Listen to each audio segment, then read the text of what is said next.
to the Halloween special. I thought I'd do this as I've just had my hair chopped. I feel awful actually because I've got the bird flu. But I think since it's Halloween, I'm going to review a trick and a treat. I'll let you decide which one's which.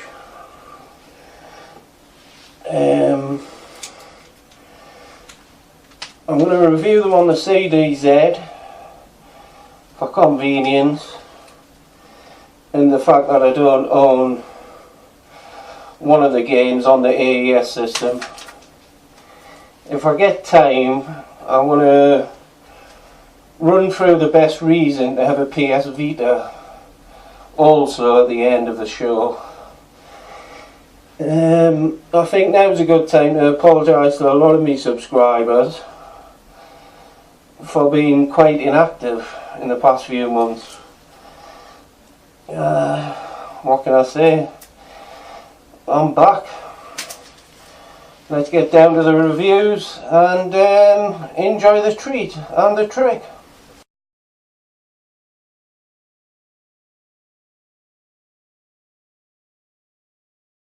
Right, the first game up is Power Spikes 2, which is a netball game, like a futuristic netball game, like 2020 baseball sort of atmosphere. I actually like 2020 baseball, it's a classic. But moving on, versus mode.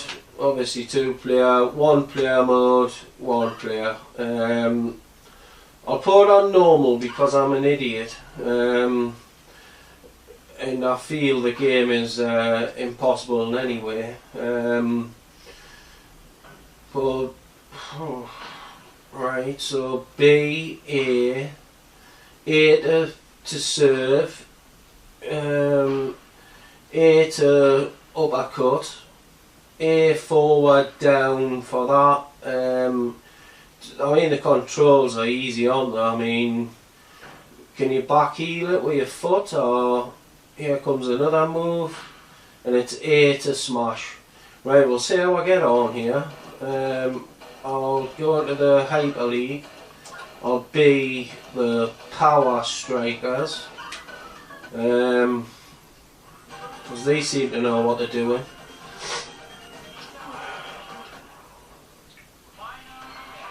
At least someone knows what we're doing, but here we go. So it's waggle, waggle, waggle, smash, straight into the net. Terrible serve. Right, here we go.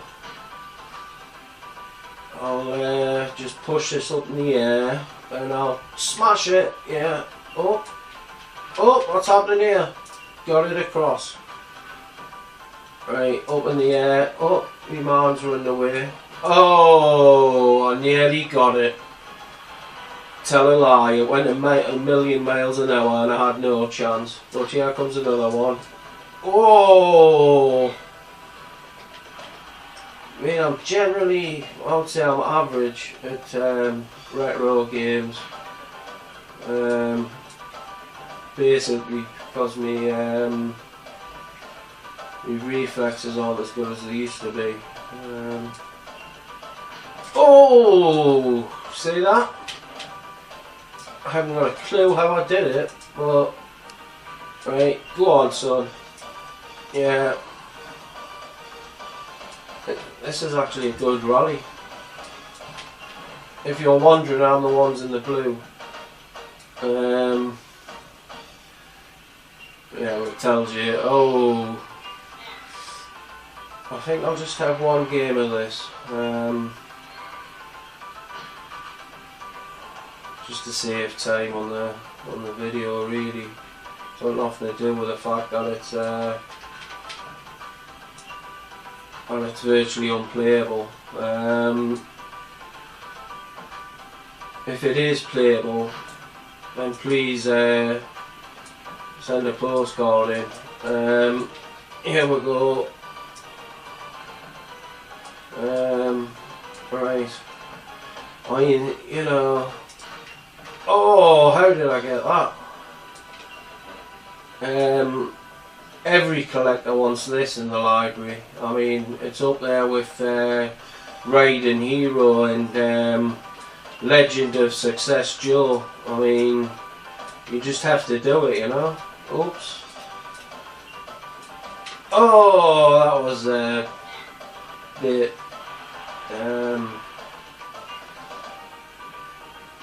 idiotic. Oh, timed it wrong. You know, if I could win a point on this, I might get addicted to it, but there's no chance of us winning a point in this game. Oh, they're all jumping too early, right? Jump. Nah, he's miles away. That's the end of the game. Graphically, terrible. I mean, I'm saying it's like 2020 baseball. I mean, just the ambience. Nothing else. The gameplay is terrible. I mean, I wasn't going to tell you which was the trick and which was the treat, but I think you've worked it out for yourself. Anyone who's got this, you know, will know what I mean. Like, but anyone who hasn't got it, don't bother buying it.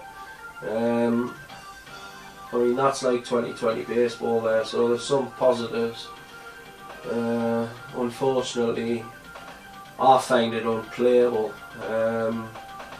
So it's up there with the worst games that came out for the Neo Geo, in my opinion. I'll move on to one extreme to the other.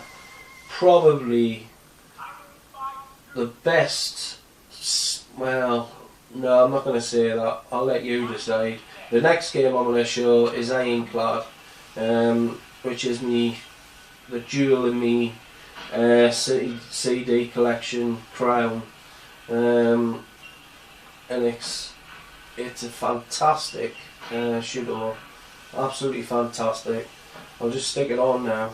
Okay, it's time to guess which is the treat and which is the trick. This is Ironclad, CD exclusive. You can actually get it on the Neo Geo AAS or Neo Geo MVS, the arcade card. Both of them are ports from the CD, so that basically means the best copy to get is a CD copy. What I will say about this game is it's slightly on the easy side. You can tell it's been sort of designed for a home console because I've reduced the difficulty so it's not infuriating like many games of this genre, like Pulsar, and to a certain extent Blazing Star. You select your area, like Shock Troopers allows you to select a different route, and therefore the replayability is high because the game's different depending on what route you take. Right, and here we go, Baptism of Fire. There's some English text in this and there's Japanese text. Now the backgrounds, I'm not sure what they look like on the video, but they're quite sort of, the art is quite good, but there's a lot of sort of, not pixelization, but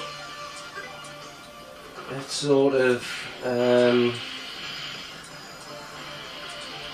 quite bland, the background.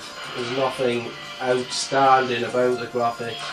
Because it was created for the CD, it had to take load times into consideration.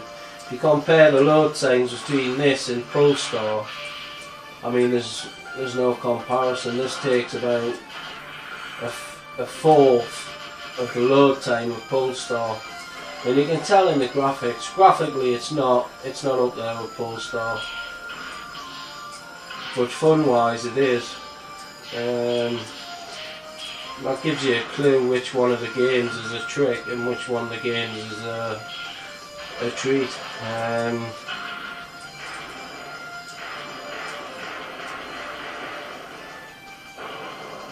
I've completed this on a number of occasions. I absolutely love this game. Some of the power-ups are great. You can change how your little round friend works. You can glide around and take out enemies for you like that, or you can put them behind you to take out enemies that come behind you, in front.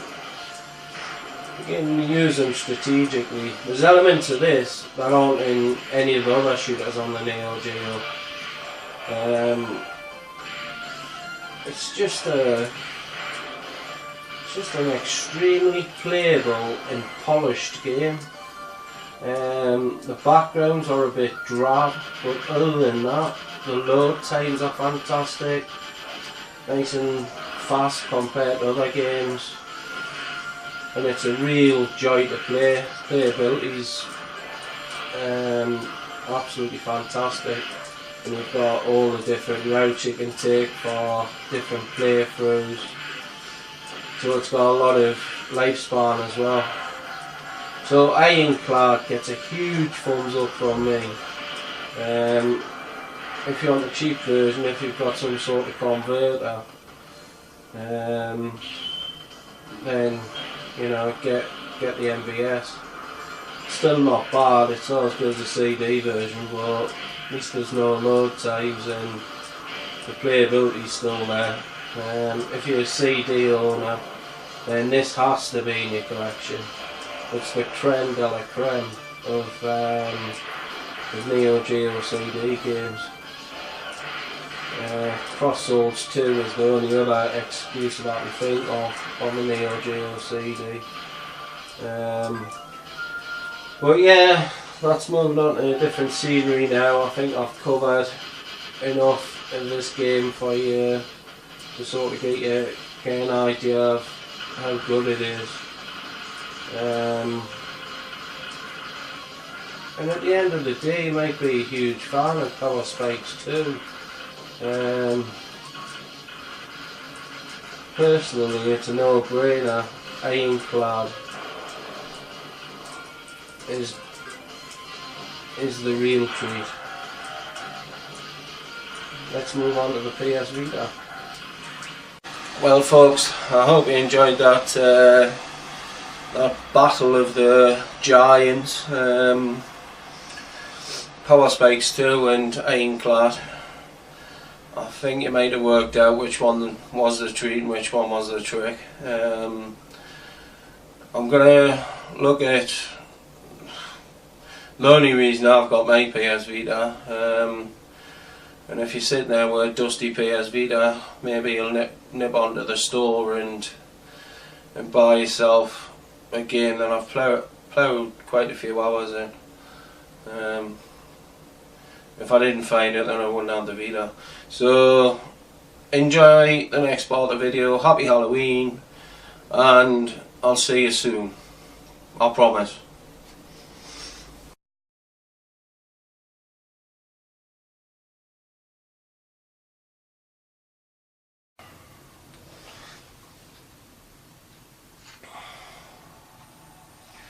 Right, okay, this is the main reason why I've got a PS Vita today, and that is some PSP RPGs are just classics, and you know, basically you've sort of leapfrogged over the full PSP generation, and you've ended up with the best titles that's took 5 years to be developed on the PSP, ready to download on the PS Vita, such as this Ys,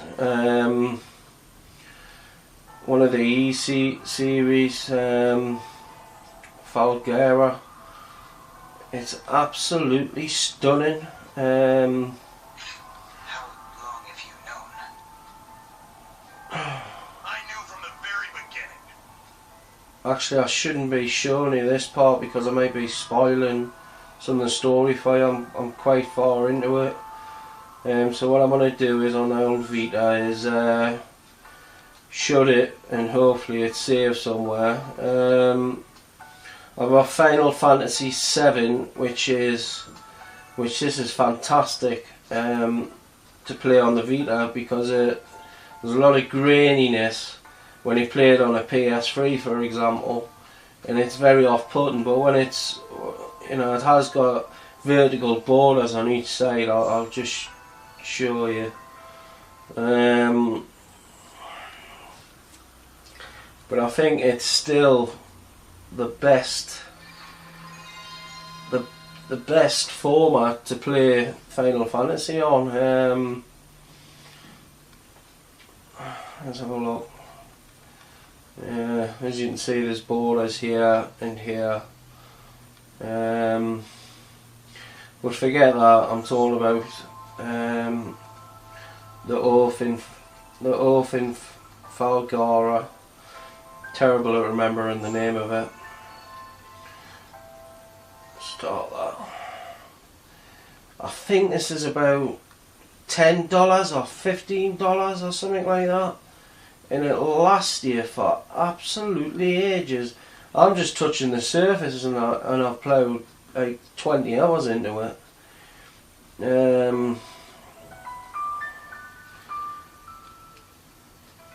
See if I can load from a earlier area.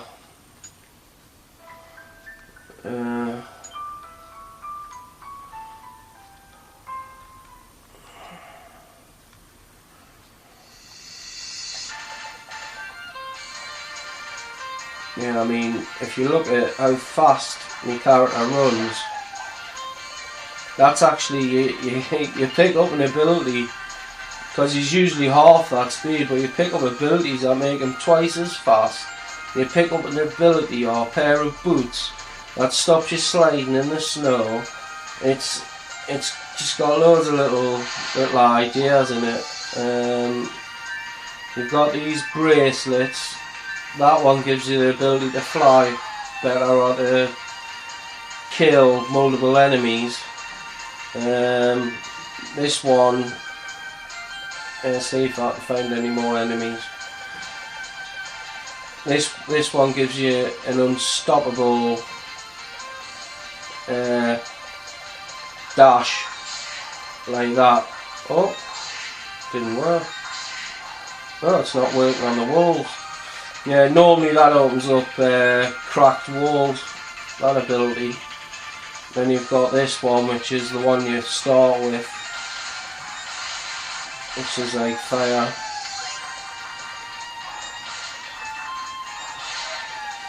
You run, your magic is down there, and depending on how many emeralds or whatever's in your bracelet,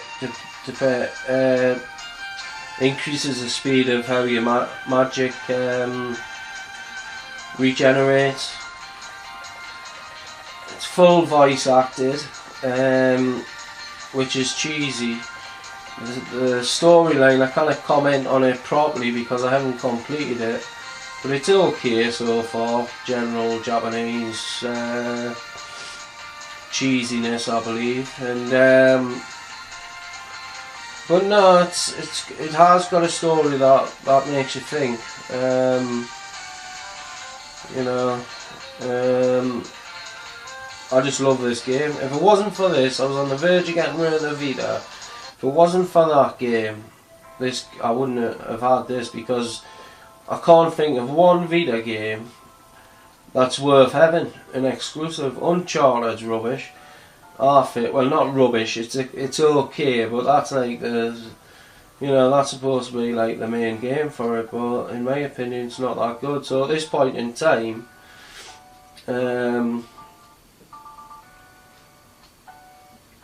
it's not worth having a PS Vita unless you like the old classic RPGs, and it becomes essential if you like them. I mean, Breath of Fire 3, Silent Hill, the original. For retro gaming, the PS Vita well, it's not really retro gaming, because it's not old enough for the PlayStation, but for PlayStation games and for the series, which came out on the PSP, it's worth having a PS Vita 4 just for that reason alone. So that's another treat on the Halloween special, the PS Vita. It's really worth having if you enjoy RPGs and you enjoy old PlayStation, PSP games. And there's a hell of a good catalogue of both PSP and PlayStation games. So the PS Vita gets a huge thumbs up from me. It's got a hell of a future ahead of it as well. If Sony pull the fingers out and get remote play working properly, so you can play PlayStation 3 games on the Vita, which is what the Wii U's going to do, something similar in anyway. Well, not PlayStation 3 games, but games that are on the console, you'll be able to play them on the pad, which hopefully you'll be able to do the same with the PS3 and the PS Vita. So yeah, the Ease series is a gem.